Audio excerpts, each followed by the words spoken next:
exciting event in Grass Lake, a member of the Grass Lake community and the council and the DDA, Jane Fitzgerald. Hi, Jane. Hello. Welcome to the show. Thank you very much. Thanks for having me. I want to let your viewers know about Heritage Day. Heritage Day. So Heritage Day, that typically we're celebrating the community, the history of the community. That's true.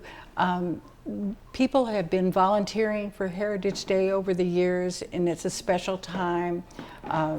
It has come to be the first Saturday after Labor Day, so this year it's September 9th, and it takes up most of the day starting at 10, and then it goes till about 4 in the afternoon. And there are a variety of things going on during the day that hopefully will be of interest to all ages and people who are interested in history and progress and museums and also some fun activities. All right, well, since we're talking about Grass Lake history, and I know you're not a native Grass Lakean, but what are Grass Laker? What is it? Grass Lakean? Grass Laker. Yes, Grass Laker. What interesting tidbit of history have you learned since being in Grass Lake? Oh, hard question. Well, I understand that the Purple Gang used to hang out near Grass Lake on their trips from Detroit to Chicago and back. That Joe Louis was able to pump gas at a local gas station in Grass Lake. When he was practicing, he'd go out, he had some facility close by that he would go to. And we're known for the Lost Railway Museum with the interurban cars and that train system that I find we could use today. I agree. I wish we had it. It would be awesome.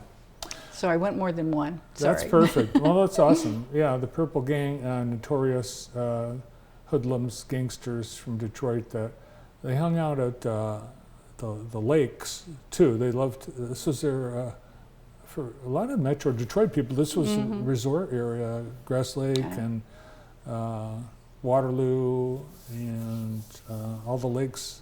So, yeah. Well, right. I'm learning as I live here that there's more details of things.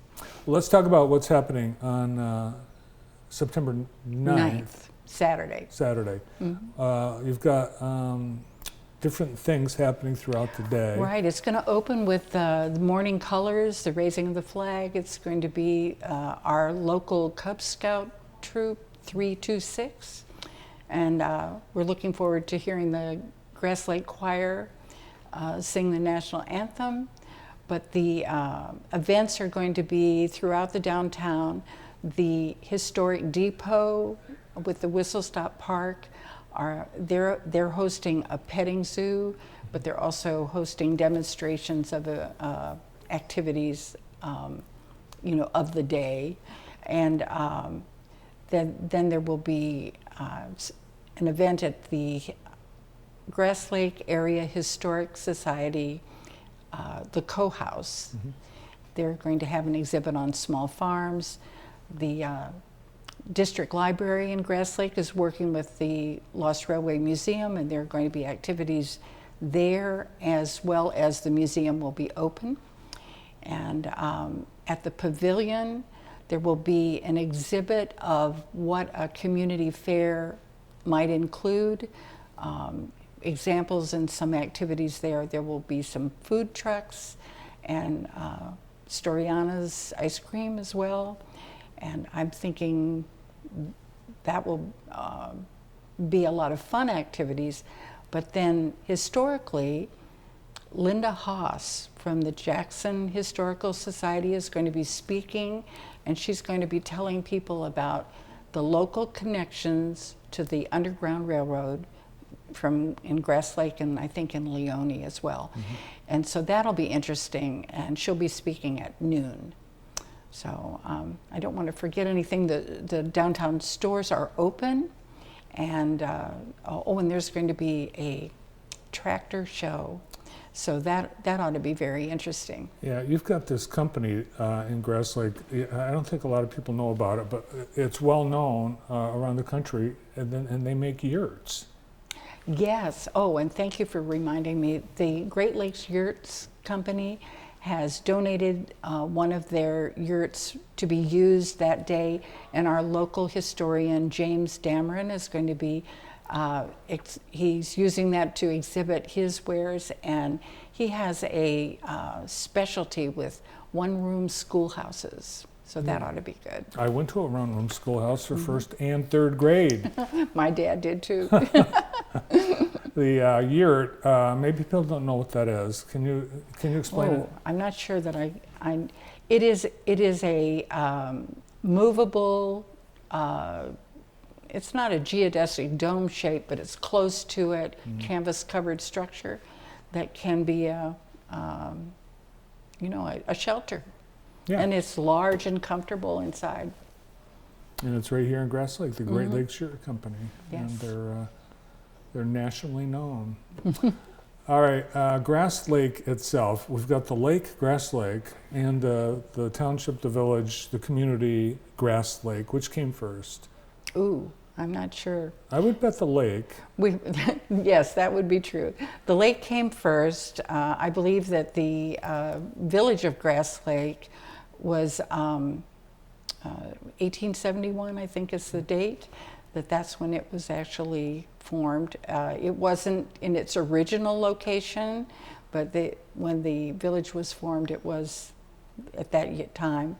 And I'm just not confident I know when the township was actually formed. But it's community built on agriculture. Yes, and then around the railroad, and there used to be lumber company, oil and gas company, might have been coal too, I'm not sure, but there were definitely a lot of industry around the railroad, and we have this beautiful historic depot which does not have a train stop, but it is truly a lovely place, and it tells us what the past had, and hopefully from looking at the history we can see how we can go forward. It seems to me you have to look back and assess, and then you can more intelligently plan for the future. And who knows, maybe the depot will once again serve passengers. Two of the most beautiful depots on the line are the Chelsea and the Grass Lake depots. And the trains just go 120 miles past them. Right. All right, so do you have sponsors? Anybody you want to mention that's helping with this? Well, the Grass Lake Regional Chamber of Commerce has been very helpful to the Heritage Day. A lot of individuals have donated their time and their money to make this happen, and I'm thinking that it is a community event, and this whole community really does celebrate its history. And there's some new things happening. I understand the Cattleman's Coffee Company is coming to downtown. Yes, it is. Yes, we were hoping for Labor Day, but I understand from the owners it's going to be towards the end of September or October. Great. Well, we'll look forward to looks like a great day of fun at Grass Lake Heritage Day. Yes, join us. Yeah, thanks for coming in. Thank you. Does Joe DeBow have anything to do with this? He knows it's a great place to call home. He sure does. All right. Thanks, Jane. Thank you. From Grass Lake and Grass Lake Heritage Day, Jane Fitzgerald. Thank you. Thank you. Well, that's it. We've run out of time. Thanks to Jane and all our great guests with us here today. Thanks to our great crew working on the show, all the work they do all day long to make this happen, and our great sponsors. Thanks so much. Please visit and patronize and thank our sponsors for their help in bringing community programming to you. And of course, thank you for watching. Tomorrow on the morning show, the newest inductee to the Jackson Golf Hall of Fame, Doug Hansen, Dave Wellahan, Jacob Inocencio, and